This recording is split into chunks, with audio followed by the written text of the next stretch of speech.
All you homeowners have unique needs. Some feel the need to leave up holiday decorations year-round.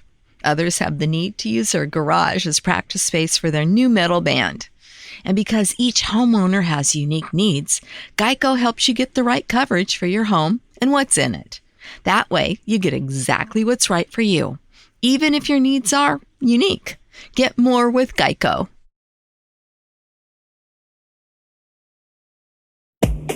Welcome to the law firm of Davis and Davis. We're not a real law firm.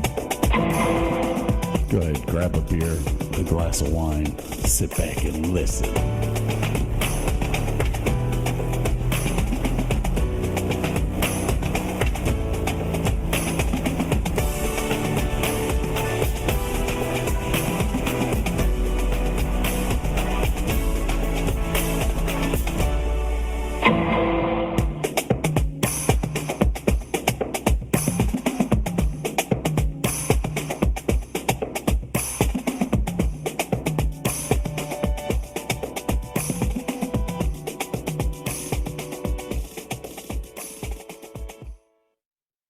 Dead air. Dead air. Silence. Dead air. Dead air. Dead air. Dead air. Sorry. Silence. I love silence after a day like today. Just quiet. Hello, ladies and gentlemen. Welcome to the Davis and Davis Show. The sultry sounds of Davis and Davis. Brought to you by KTEL.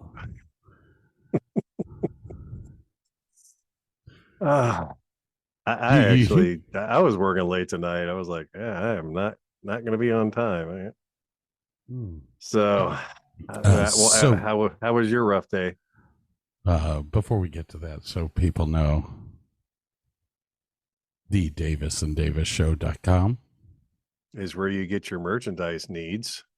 And Davis and Davis Show is where you can see all our episodes and all sorts of cool stuff and pretty pictures. And links to the stupid shit that we do on the whatever. Yeah, it's been a long day. You didn't think I was going to catch that, did you? No. It was a test. It was. He's like, he's stealing my bit, man. 4 months of it, of Burke doing the Davis and Davis Show, and all of a sudden I throw a wrench in it. You are not coming up here. This fuzzy little asshole jumped up on my desk the other night, put both of his paws right on my chest, started kind of nibbling at my beard, and then fucking chomped down and made me bleed. I'm like, oh, what a dick. What a dick. Kendrick is such a dick. Oh my God. Yeah. Welcome to the Davis and Davis Show. The DavisandDavisShow.com, brought to you by Ronco.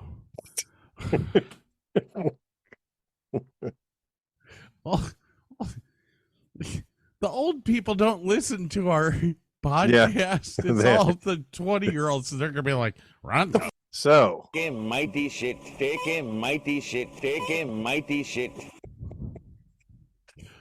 So, what did you have going on this week?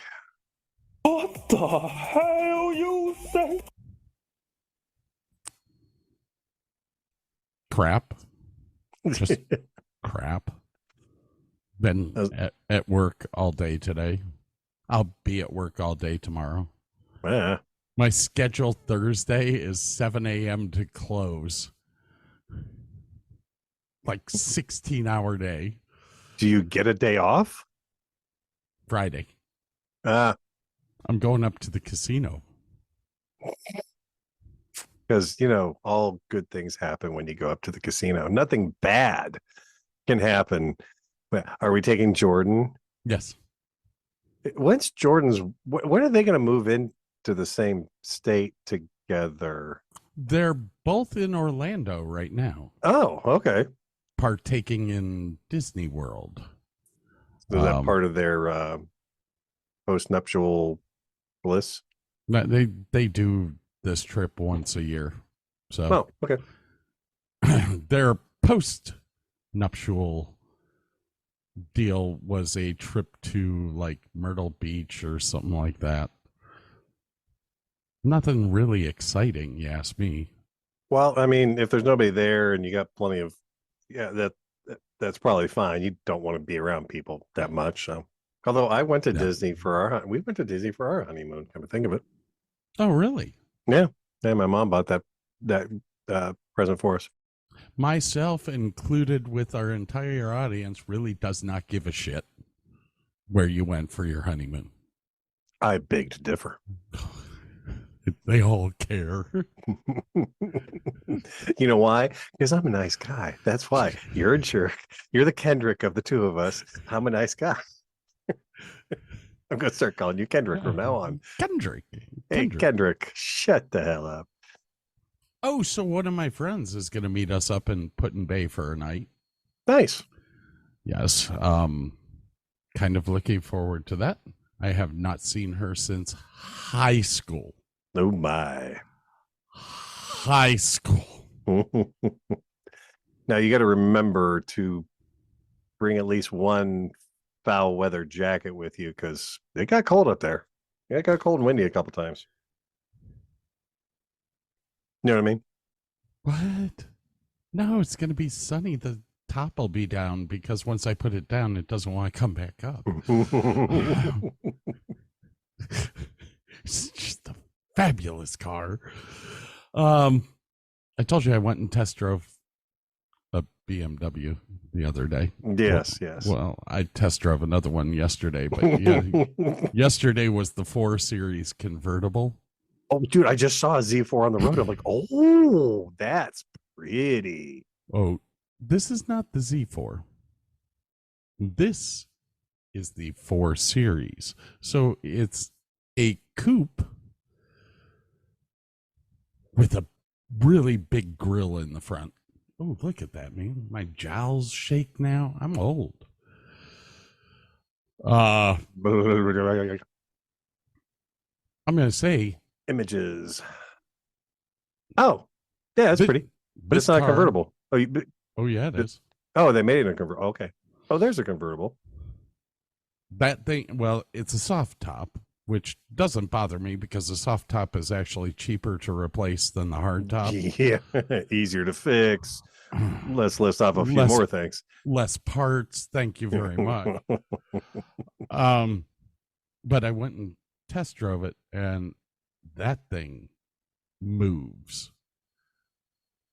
They said that its top speed was 130.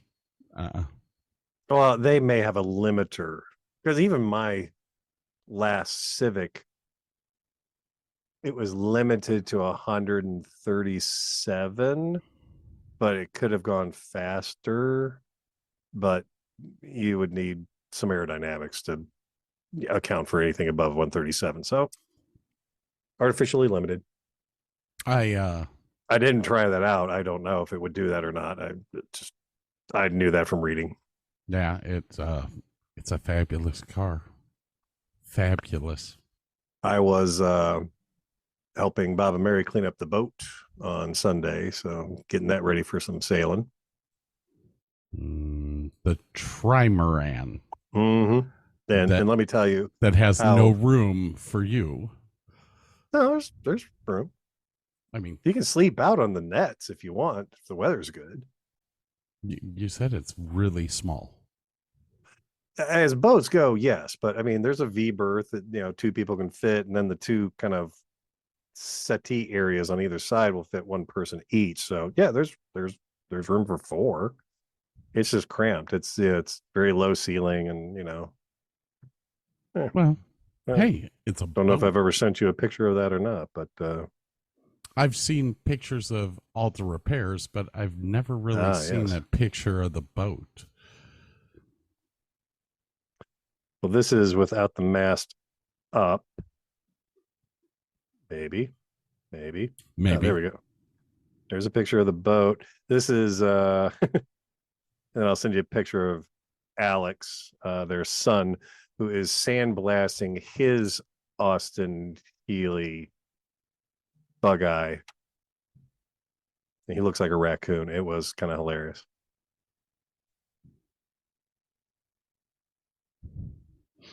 But it's a pretty boat. Did he have goggles on? Yes. Oh my gosh. When I make my millions, I'm getting a power boat to put on Lake Erie. Yeah. Well, apparently, Carl has a small power boat on Lake Erie. Oh, does he? Mm-hmm. You can check it out on Facebook. I think he posted some pictures on Facebook. I really can't. I just don't talk to him. He called me the other day. Was like, you said that last week. Oh, yeah. I was like, Carl called you? I know, right? It scared me. I mean, I tried for 4 years to keep in contact with him, talk to him, all that stuff. He never called back. I just kind of sat back and went, yeah, that's just not a person I need to be around. So you drinking anything interesting tonight? Yeah, beer. Excuse me. Revolver Blood and Honey. Ooh, beer. That sounds really good. Oh, it's delectable. I went to one of my old standbys, Redneck Riviera whiskey, because for a $20 bottle of whiskey, it's just damn tasty, man. It's got the vanilla notes we like. It might as well be a good cheap bourbon. Oh, you should really try what Bob drinks. Your $75 bottle of bourbon that you didn't get to taste. Kentucky Gentleman, $7.15. I don't know if I want to go that cheap. It tastes like you're drinking mouthwash. Or degreaser. The original Listerine is what it tastes like. What the? What oh my God. the hell you say? I knew you had no class, but this just really takes it to a new level, my friend. All righty. We got that out of the way. Hey, we have something that we must do. Oh, It's time for the Davis and Davis Show Motivational Minute. Stop working hard. Hard work is not rewarded. Hard work is only punished. When you are working hard, your boss This was last punishes you week's. by giving you more work.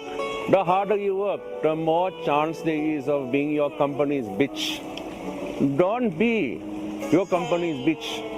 Do only what you are paid to do. And don't forget to just fucking chill. No, that was not last week's. you sure? Do nothing. There is no purpose or meaning to find in life. So just exist and do nothing. Stop waking up early. Life is shit. So sleep to as much of it as possible. 5 a.m. club, bad idea.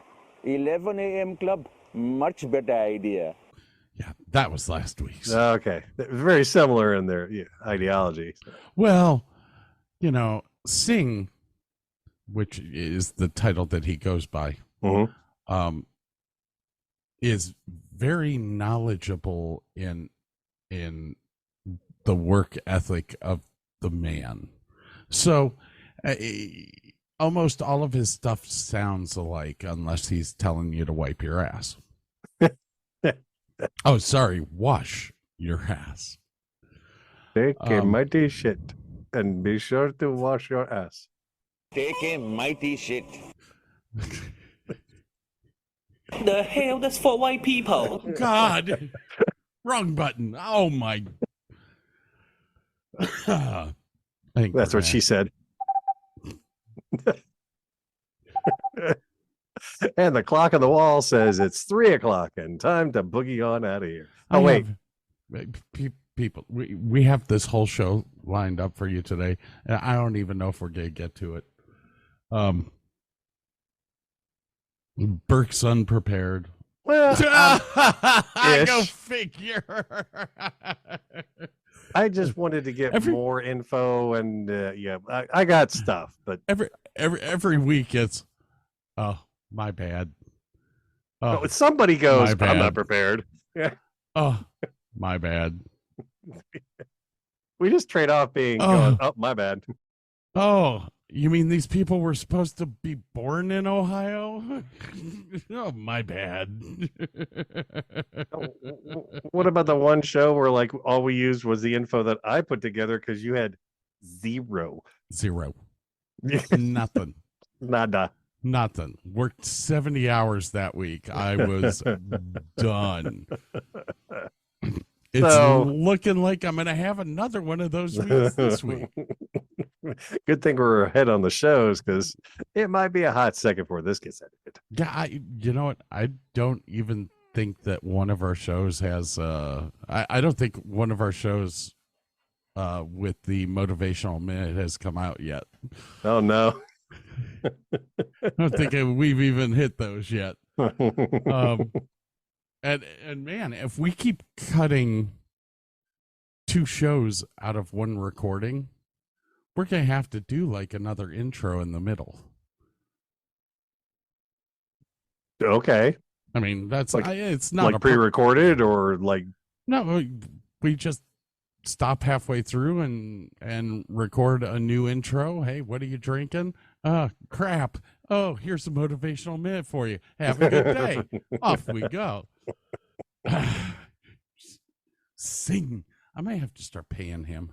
I know, right? All right, so the clock timer ran out.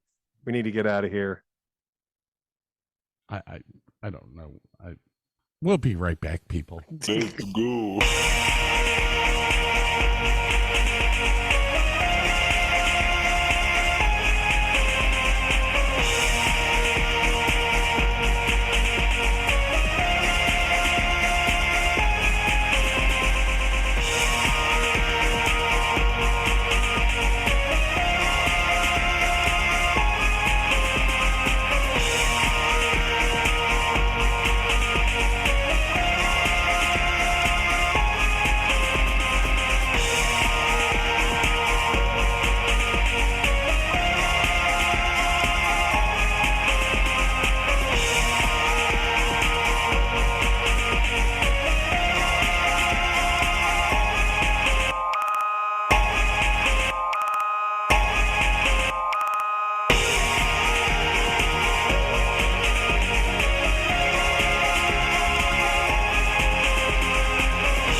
On a hot summer night, would you offer your throat to the wolf with the red roses? Will he offer me his mouth? Yes. Will he offer me his teeth?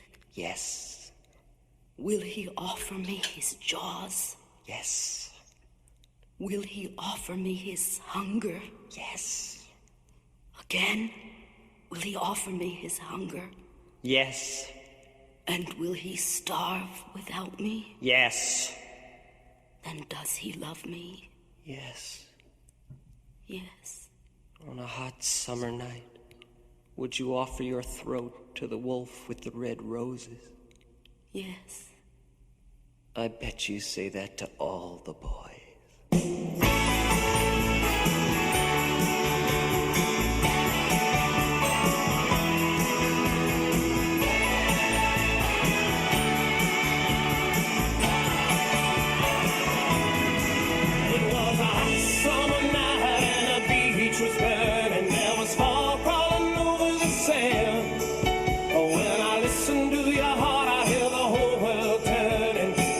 Shooting stars falling through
Ooh, so ladies and gentlemen, if you haven't guessed what the show's about today, you're listening to him.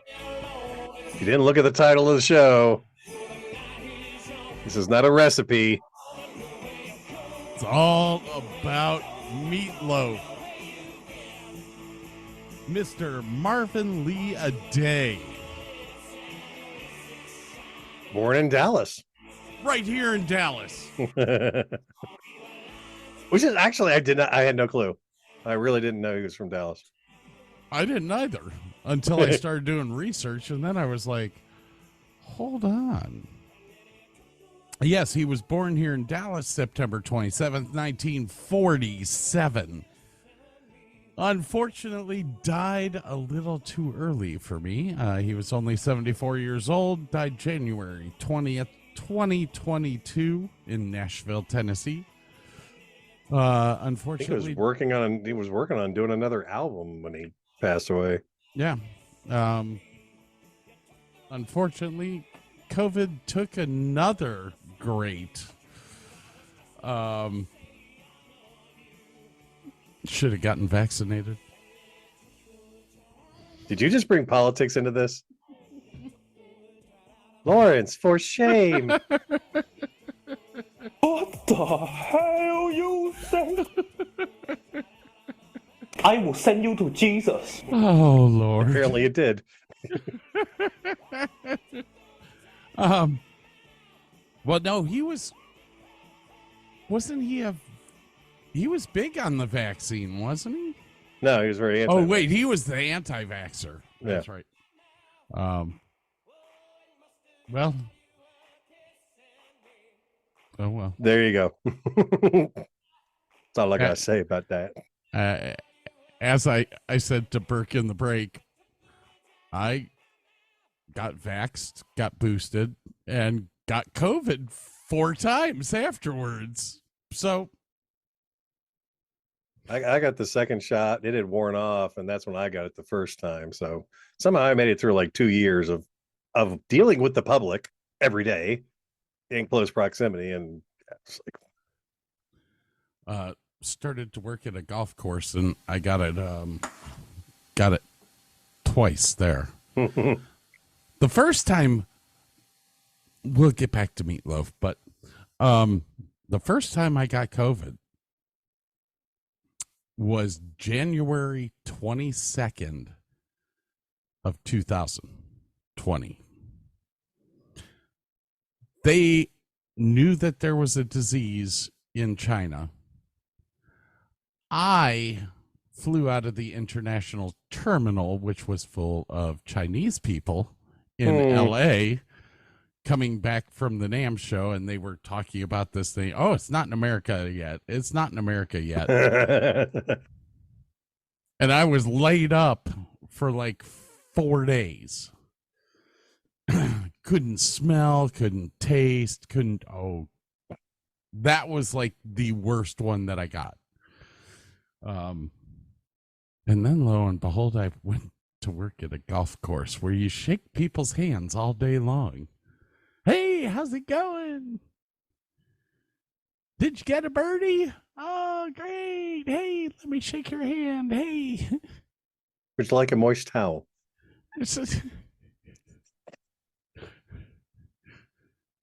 By the 4th time I got it, I was like, I am not getting vaxxed anymore. I'm not. No. If my body, if it hasn't killed me yet, it's not going to.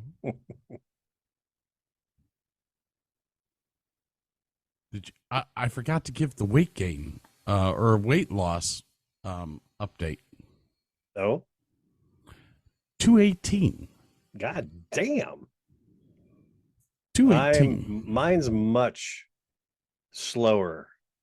I weighed myself this morning at 248, which is about 14 pounds down. So it's slowly coming off, but man, it's slow. Let's see here. At the age of, it doesn't give the age. Meatloaf was 240 pounds, 5'2" when he played football in high school. Oddly enough, he played defense. Yeah. He stepped on the football coach's foot. And the coach yelled out, "Get off my foot, you hunk of meatloaf." Yeah. Now his dad called him meat because when he was born, he was like bright red. Stayed that way for days. Bright red, stayed that way for days. He was looked like 9 pounds of ground chuck. He was later called ML in reference to his initials, but when his weight increased, his 7th grade classmates referred to him as Meatloaf. I love that. Y'all can call me Meatloaf any day. And then the really weird thing is later in life, he went vegan. Do you read about that? Yes. Oh, I wasn't even to that point. No, sorry. I was I'm jumping ahead. My bad. I was about to talk about the fact that he grew up here in Dallas, which was really cool. A lot of historical stuff happened here in Dallas. JFK? Including JFK's assassination, of which Meatloaf was 16 years old. And he and a friend drove to Parkland Hospital after the president had been shot, which is where they took him. And don't ever go to Parkland. Always go to Baylor. You will die at Parkland. People go in. I cut the end of my thumb off and I sat in the ER for 8 hours, and I finally went back up to the desk and said, "Is anyone going to help me?" And they were like, "Oh, we forgot you were here."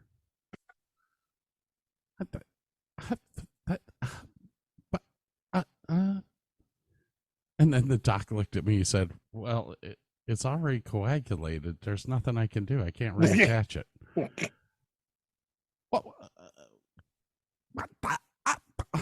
Have you had a tetanus shot? Oh, don't ever go to Parkland. You die there. Apparently, he actually saw Jacqueline Kennedy Onassis getting out of the car with blood and brains all over her. Now, there was another story that I read somewhere where he claimed the Secret Service commandeered his car for some reason. But I did not see that. I read another story of like people that knew him said he was also a kind of he liked to lie about stuff a lot, so you kind of got to take some of it with a grain of salt. Okay. Like he was a compulsive liar later in life. I don't know. I embellish. I don't lie. But embellishing is okay, right? Yeah, it's like adding salt to your food. It brings out the flavors. Like my 3-inch penis, in my mind, is 9 inches. It's a trap, a trans penis. It identifies as a 9-inch.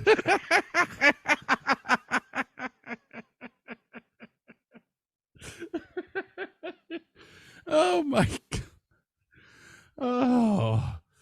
Oh, I don't even know what to say right now.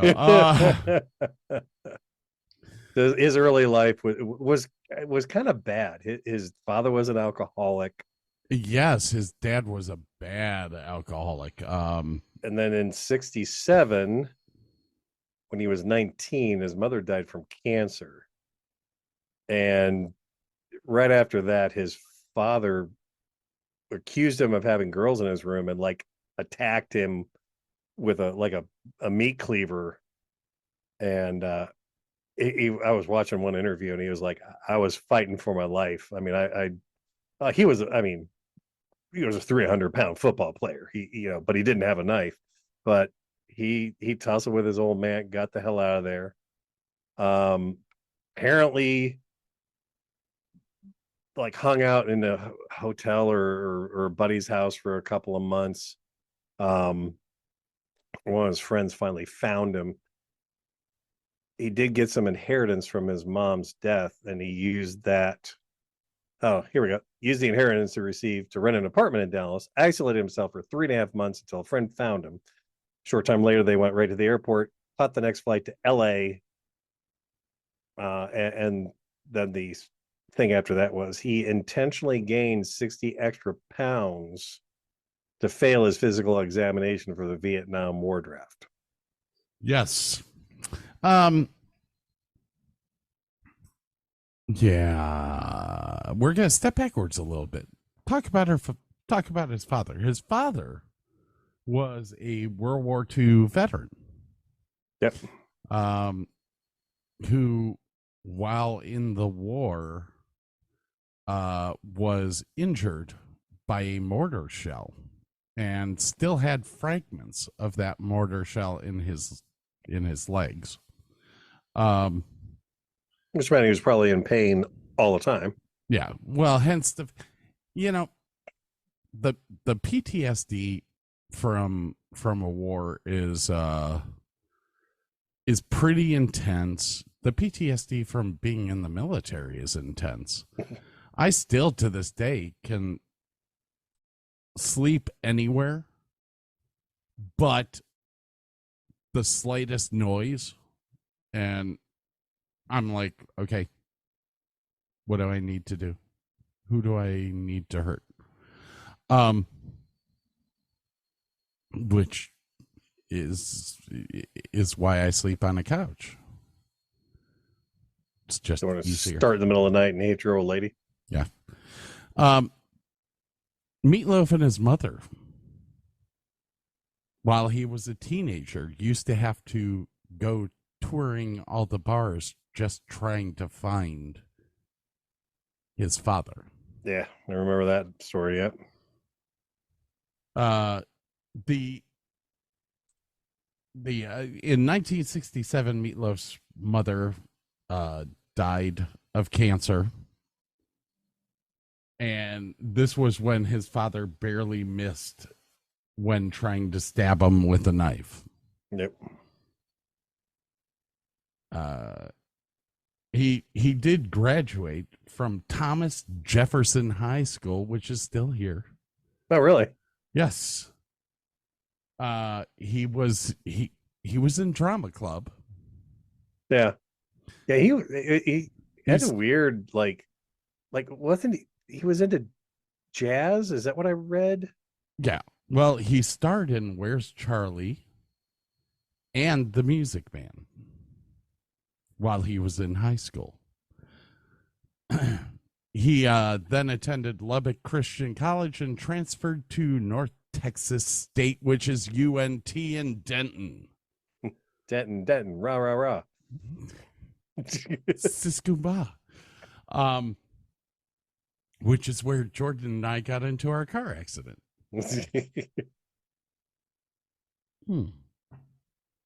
Okay. So what were you about to say?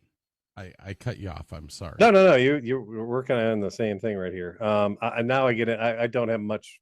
Well, you can't talk about Meatloaf and not bring up Jim Steinman and Todd Rundgren. Okay. If you're talking about his musical things, but maybe we can. Do you have more about his background, or no? I mean, the rest of it is his musical career. Yeah, because when he went to L.A., he did a show, and then he got into the L.A. production of Hair. Yes, that was in the 70s. Yep. He had started a band, and the band received several recording contracts. Meatloaf's sole first gig was in Huntington Beach, California in 1968 at The Cave. The Cave was a great bar. It may still be there. But he opened for Van Morrison. God, is that not awesome? I love Van Morrison, so he changed the name several times. Did you see some of the names of the band that he had?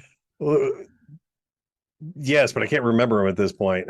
Popcorn Blizzard and Floating Circus. They opened for The Who. Yeah, this is a good list of openers. So it was The Who, The Stooges, MC5, Grateful Dead, and the Grease Band. But then he got involved with Hair, the musical. So let's see here. Meatloaf accepted an invitation by Motown in Detroit. In addition to appearing as Mother and Ulysses S. Grant at Detroit Vest Pocket Theater, he recorded the vocals with fellow Hair performer Sean Stoney Murphy on an album of songs written and selected by Motown. Sean is a lady, by the way. Yes. And she's kind of cute. Mm-hmm. What else do you have? Dick Wade, Soul Surgeon, Richie Havens, The Who Studio, Bob Seger, Alice Cooper, Rare Earth. Those two opened for a bunch of people too. Mm-hmm. Mm-hmm. Sorry, I almost spit that onto my microphone. So Meatloaf, while being a fabulous musical artist, was actually a big theater person, musical theater. There we go. He was in Shakespeare in the Park production of As You Like It with Raul Julia and Mary Beth Hurt. Mm-hmm. Off Broadway, he starred in the production of Rainbow at the Orpheum Theater. He was involved in the production of More Than You Deserve. And in 1973, he was cast in the original LA Roxy cast of the Rocky Horror Show, playing Eddie and Dr. Scott, which, if you want to refer back to our show on the Rocky Horror Picture Show, you would know that by now. Yes. I guess the first time he was rehearsing for that show and the guy playing Frankenfurter came out, he got freaked out something fierce. He's like, what the? Well, it was weird in doing the research with this, because Rocky Horror was such a big thing for me. I didn't realize that in the stage production, he played both Dr. Scott and Eddie. That's how it was written, because they were related, so they figured they'd use the same actor. I mean, when you're doing an off-Broadway show, you streamline the cast, you streamline everything you can. And he even said in an interview that it made the movie not as good. And I could kind of see that. I think it would have been fun to see Dr. Scott. Meatloaf is yeah. Although the guy that played Dr. Scott he was very good. He was good. He was good. He was good. Holy cow. Here's the weird thing. I was looking on IMDb. Meatloaf had 113 acting credits. Now, granted, there was probably a good 20 to 30 of them were music videos, but still, I mean, like, the guy, he enjoyed acting. Like, he showed up at cameos on all kinds of shows and TV series and movies, and he was in Fight Club. And now we got to bring up his IMDb, don't we? Yeah. We did not do that. I'm showing Burke a picture that's actually on Wikipedia. Yeah, I saw that. Blossom Music Center, with the support of WMMS, welcomes back to the city where it all began, Meatloaf. $5 lawn seats. Wow. September 6th. I have no clue what year that was. But it's interesting to me that on Wikipedia, there's a Blossom Music Center.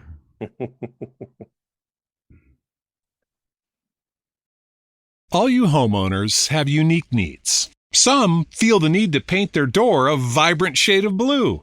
Others have the need to decorate their bathroom with fish, anchors, and other nautical items.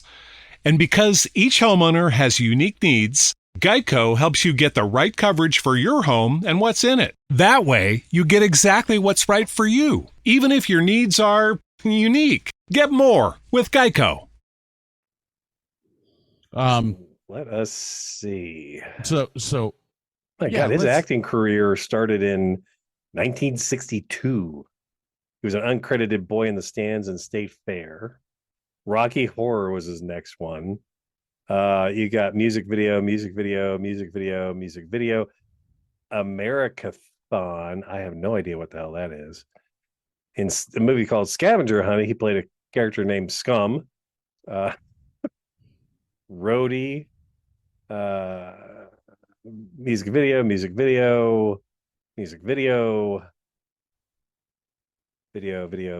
It might be more than 30 videos. Good Lord. Out of Bounds. Gil as Meatloaf. The Equalizer. The Squeeze. Monsters. Motorama. Wayne's World. I forgot he was in Wayne's World. Tales from the Crypt. Now you Dreams. These are music video. Nash Bridges. Dead Man's Gun. Spice World, the movie. I forgot he was in that one. Black Dog. South Park. Crazy in Alabama. Fight Club. He was a host of Python Night, 30 Years of Monty Python. From Spam to Sperm. Okay. Oh my God. The Car Kid, John Doe. He just showed up on all these like crazy shows. Blood Rain. Really? So you mentioned the movie Roadie. Tenacious D and the Pick of Destiny. Actually, there's a very interesting bit of information about Roadie. Okay. Roadie came out in 1980, I think it was. It was either 80 or 79. 1980. It came out in 1980. In 1979, Meatloaf was doing tours,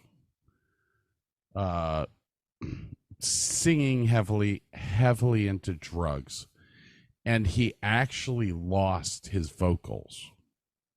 No, well, he's done that a couple times. Actually, he couldn't sing anymore, which is the only reason that he took the job of roadie. He took the job of Travis Redfish in the movie Roadie until his singing voice returned. So, but yeah, he's been in a ton of movies, a ton of television. Mm-hmm. And let's see. Here's a weird thing, though. He only had 12 studio albums, 5 live albums, 7 and you're gone. Compilations. I do believe EP, your computer is going to tell you that you're unstable. You are correct. Because you just froze for like 30 seconds. Yes, it did say your connection's unstable. All right, speed test. Oh shit, speed test. I'm back up now, man. I'm at 600 download with only a 10.77 millisecond latency, and I'm at a 25 upload. I want your internet, man. I mean, mine's pretty typical right now. 343 versus 8.6. I'm usually around 10 upload, but apparently there's just a glitch in the matrix there for a second. So anyway, 39 singles is I think where I left off. Yes. Which that's solid music right there. 39, I mean, off of 12 albums, 39 singles is huge. Well, there's tons of bands that put out albums that had one single per album. Now, in 1979, Meatloaf started working with a guy named Jim Steinman, who wrote a lot of songs for a lot of people. His most successful chart singles include Total Eclipse of the Heart, Air Supply's Making Love Out of Nothing at All, Sister of Mercy's This Corrosion, More, Barry Manilow's Read 'Em and Weep, Celine Dion's cover of It's All Coming Back to Me Now, and Boyzone's No Matter What. I don't know that one. Meatloaf and Steinman got into kind of a big fight in the 80s. It was like 1983. They split for a long time. There was even some talk of like litigation between them. They did finally like reconnect before. Actually, didn't Steinem die before Meatloaf? Well, following a dispute with his former songwriter Jim Steinman, Meatloaf was contractually obligated to release a new album, resulting in Midnight at the Lost and Found, released May 1983. According to Meatloaf, Steinman had given the songs Total Eclipse of the Heart and Making Love Out of Nothing at All to Meatloaf for that album. However, Meatloaf's record company did not want Meatloaf to sing Steinman's songs because of the dispute that was going on. Saying that actually, the record label said nobody wants to hear those songs. God. Bonnie Tyler's version of Eclipse and Air Supply's version of Making Love topped the charts, holding number 1 and number 2 for a period in 1983. Could you imagine Meatloaf singing Total Eclipse of the Heart?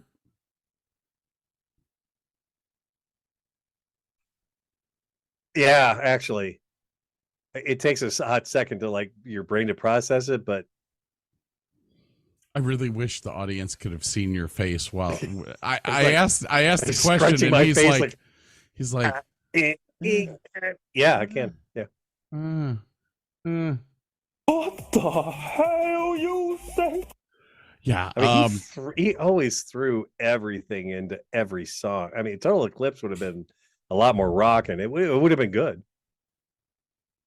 Yeah, Steinem looks like... Yeah, would have been some more guitar in that stuff. Steinem had a stroke in 2004, temporarily lost the ability to speak. He had another stroke 4 years prior to his death, and passed away April 19th, 2021 at age 73. Wait a minute. So who passed away first? Meatloaf died 2022. And okay, so it was close. Steinman died 2021. But Steinman was how do you say it? Steinman wasn't the same after his heart attack. Yeah. Couldn't sing anymore, really had trouble writing. So really since 2006 he had that? Or I just had it on my thing here. His heart attack was... Exposure suffered some health, including a heart attack. Didn't say when, though. Not well enough to work on such an intense project, blah, blah, blah, blah. During the concerts in The Hair of the Dog. Yeah. So it was after 2004, but before 2006.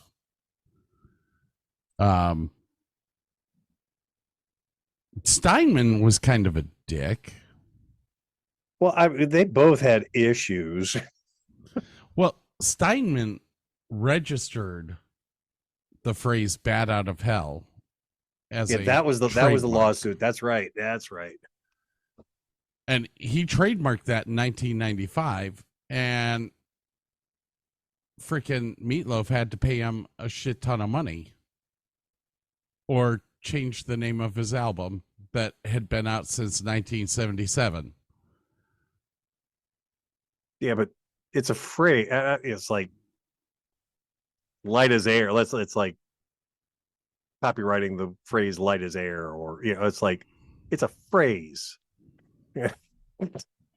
It's like, this happens all the time. Look at the WWF. World Wrestling Federation had to change to the WWE because the World Wildlife Foundation actually paid for the copyright. So that one I can understand.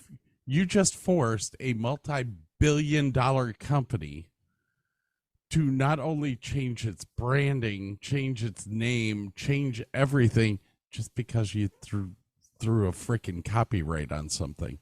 Go ahead, say the word Super Bowl. March Madness. Oh, can't say that. Oh, yeah, ladies and gentlemen, once again, Davis and Davis Show is brought to you by For Him. The best place to get Viagra. Just popped a few before the show to see if it would help.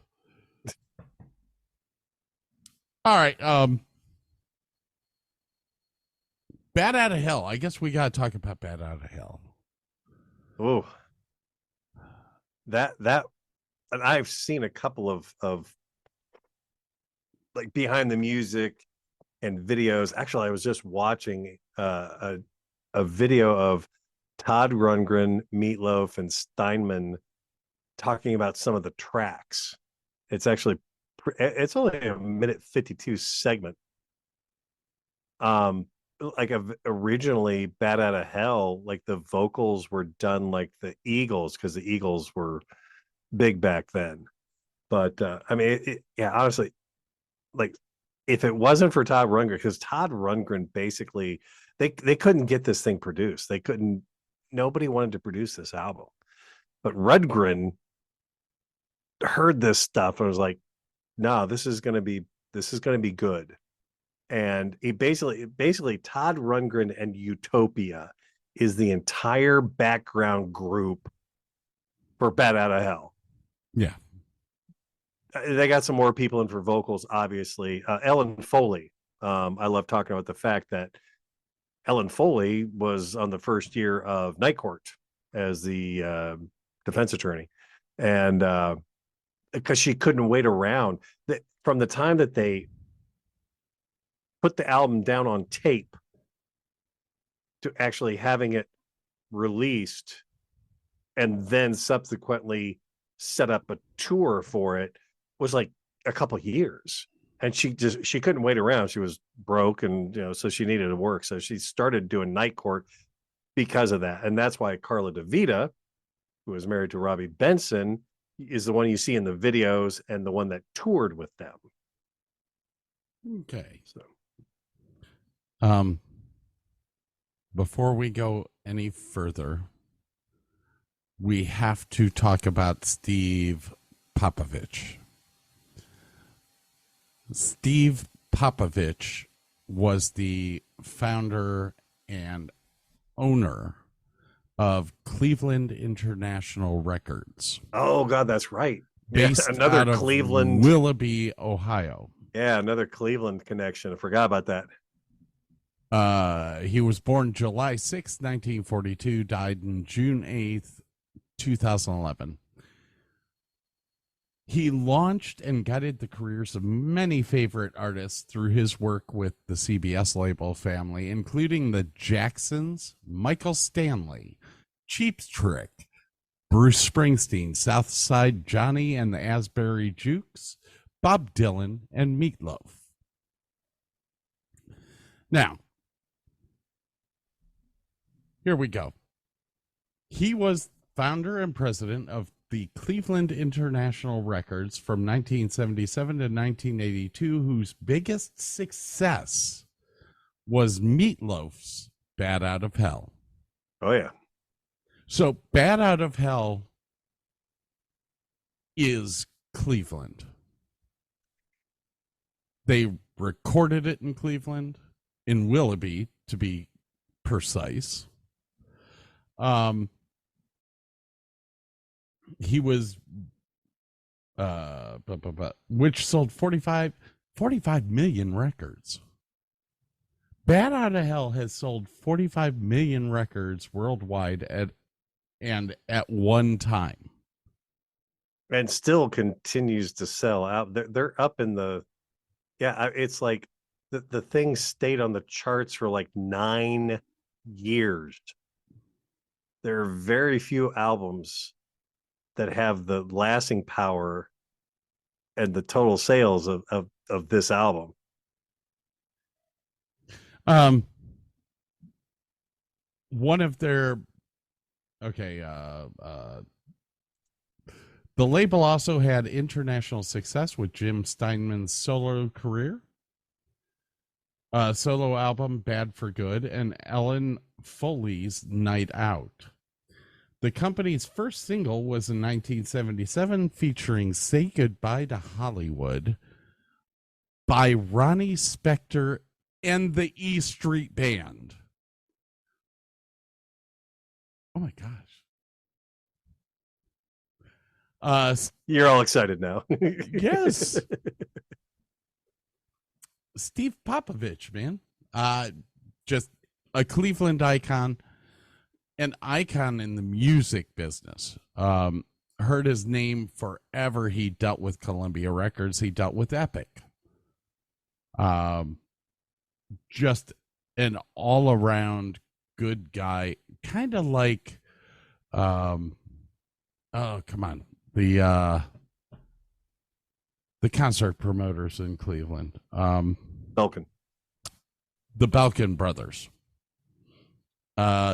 Just all about music, but this is the reason why Cleveland is the rock and roll capital of the world.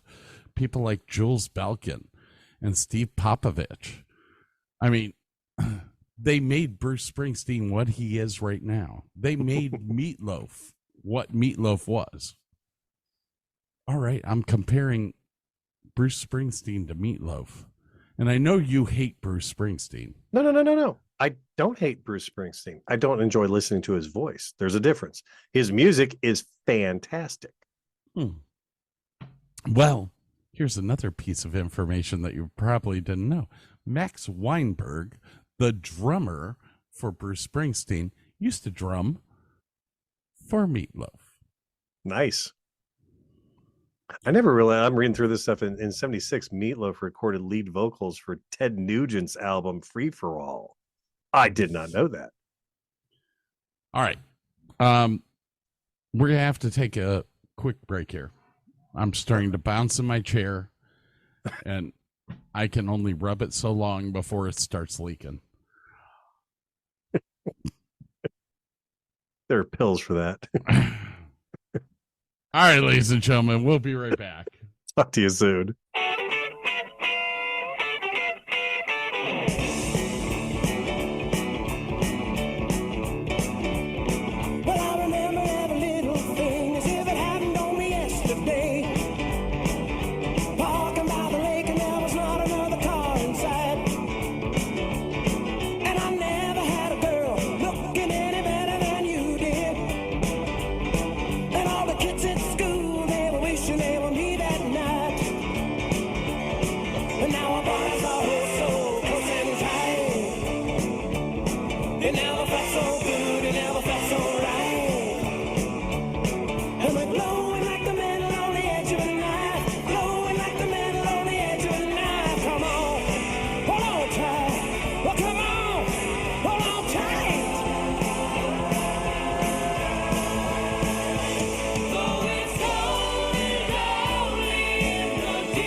pretty big lead out there, almost daring him to try and pick him off. Pitcher Glenn goes winds up, and it's fun and bunted down the third base line as Suicide squeezes on. Here he comes. Squeeze play is going to be close. Here's the throw. Here's the play at the plate. Holy cow, I think he's going to make it. Stop right there. I gotta know right now. Before we go any further, do you love me? Will you love me forever? Do you need me? Will you never leave me? Will you make me so happy for the rest of my life? Will you take me away? Will you make me away? Do you love me? Will you love me forever? Do you need me? Will you never leave me? Will you make me so happy for the rest of my life? Will you take me away? Will you make me a wife? I gotta know right now. Before we go any further, do you love me? Will you love me forever? Let me sleep on it. Baby, baby, let me sleep on it. Let me sleep on it. I'll give you an answer in the morning. Let me sleep on it. Baby, baby, let me sleep on it. Let me sleep on it. I'll give you an answer in the morning. Let me sleep on it. Baby, baby, let me sleep on it. Let me sleep on it. I'll give you an answer in the morning. I gotta know right now, do you love me? Will you love me forever? Do you need me? Will you never leave me? Will you make me so happy for the rest of my life? Will you take me away? Will you make me your wife? I gotta know right now.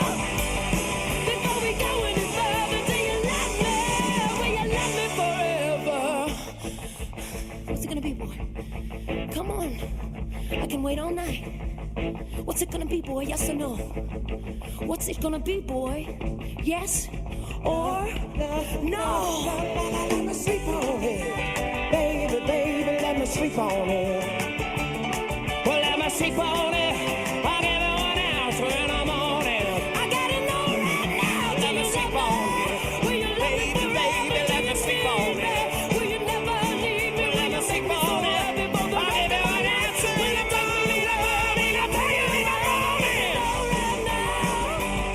Before we go any further, do you love me? Will you love me forever? Let me sleep on it. Will you love me forever? Let me sleep on it. Will you love me forever? I couldn't take it any longer. I was crazy when the feeling came up on me like a tidal wave. Started swearing to my God and on my mother's grave that I would love you till the end of time. I swore I would love you till the end of time. So now I'm praying for the end of time to hurry up and arrive. 'Cause if I gotta spend another minute with you, I don't think that I can really survive. I'll never break my promise or forget my vow. But God only knows what I can do right now. I'm praying for the end of time, that's all that I can do.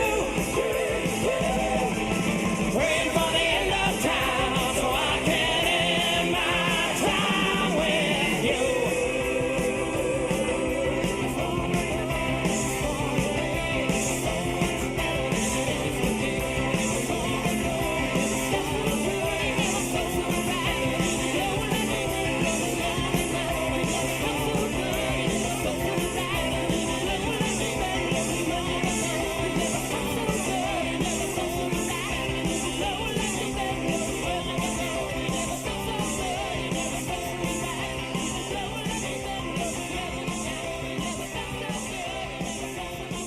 All right, we're back. I was having issues trying to download pictures earlier, and I look at the bottom and it says, "This can't be downloaded securely." Why not? It's like, what the hell? Because Why? It was Meatloaf. Oh, look at that great picture. There we go. All right. Oh, it wasn't me being stupid. It's my computer ticking with me. So, Meatloaf is on the best-selling music artist list. 46.6 million albums sold at one time. and over 100 million albums sold worldwide, beating people like Earth, Wind, and Fire,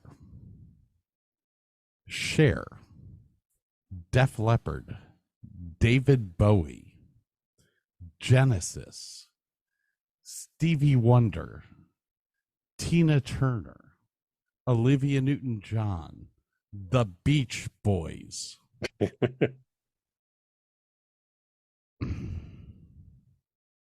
That and he only had what, 7 albums? 11? Oh, he had 12 studio albums. 12 studio albums. Bat Out of Hell, Dead Ringer, Midnight at the Lost and Found, Bad Attitude, Blind Before I Stop, Bat Out of Hell 2, Back in Hell, which has one of my favorite songs on it. I would do anything for love, but I won't do that. Welcome to the Neighborhood. Couldn't have said it better. Bat Out of Hell 3. If it works, use it. Yeah. Oh, yeah. Hang Cool, Teddy Bear, Hell in a Handbasket, and Braver Than We Were. Or Braver Than We Are. Now, Meatloaf was a touring fool. Oh, he loved to tour. Oh, my God. 30 tours. 30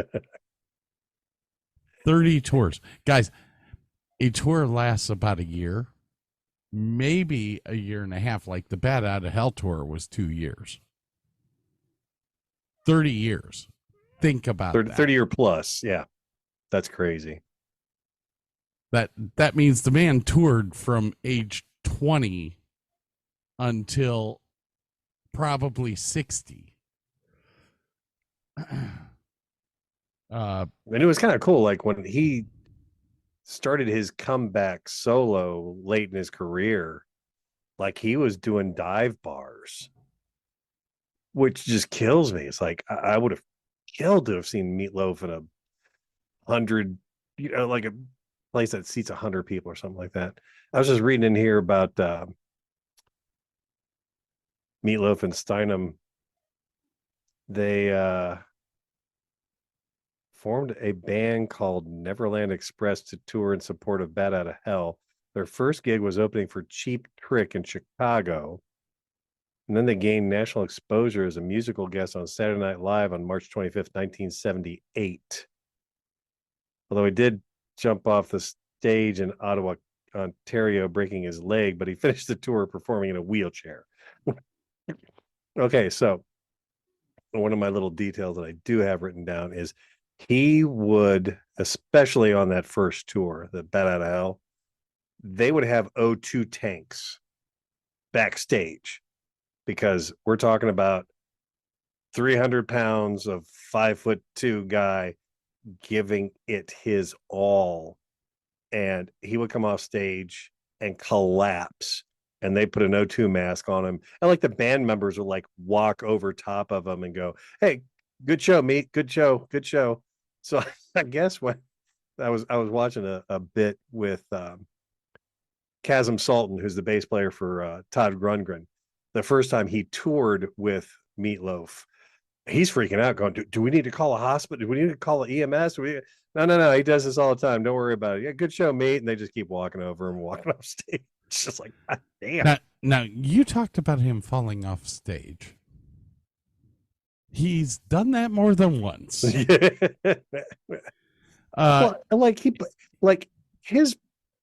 I was watching another bit where like Carla DeVita was talking about his, I don't know, pre-show amp, whatever he needed to do to get into that mindset to do Bat Out of Hell on stage live. He'd be backstage yelling, screaming, cursing. kicking metal chairs like a bull in a china shop, like psyching himself up to go out on stage so that he was at his peak, I don't know, energy or whatever. I mean, he did some crazy shit back in the day. He had its moments. 2019. I have a freaking gnats, fruit flies. No. Somebody's composting in the kitchen. That's what you're supposed to do outside. All right.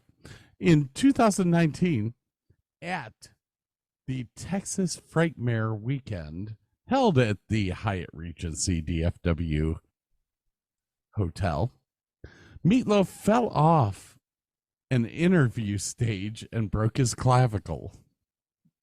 Oh, geez. Meatloaf and his wife sued Texas Frightmare Festival. Oh, my. For letting him fall off the stage. Now, did you... I love meat. I love me some meat. Did you read how he proposed to his wife, Leslie? No. So Meatloaf met his future wife, Leslie G. Edmonds, at Bearsville Records in Bearsville, New York, while recording the Bat Out of Hell album. The people telling the story said he was not the most orthodox of individuals. He reportedly fell for Edmonds almost instantly, and Ever the Romantic had a whole salmon shipped up to Bearsville for her as a token of his love. Todd Rundgren was telling the story. It was as if a bear had proposed to his mate, and instead of a ring, he gave her a salmon. Hey, make sure that you check back soon for part 2 of this podcast.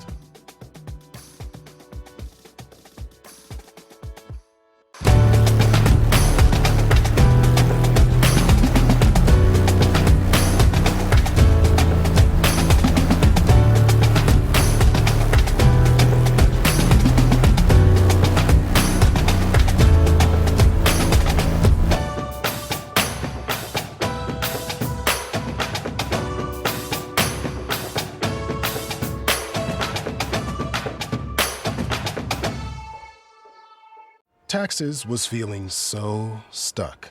Sitting in traffic, squeezing into a parking spot, all to squeeze in getting tax help during your lunch break. Now Taxes is a TurboTax expert who does your taxes for you, while you go about your day getting real-time notifications about their progress and the most money back guaranteed. Now this is Taxes. Intuit TurboTax. Get an expert now on TurboTax.com. Only available with TurboTax Live Full Service, real-time updates only in iOS mobile apps. See guarantee details at TurboTax.com/guarantees.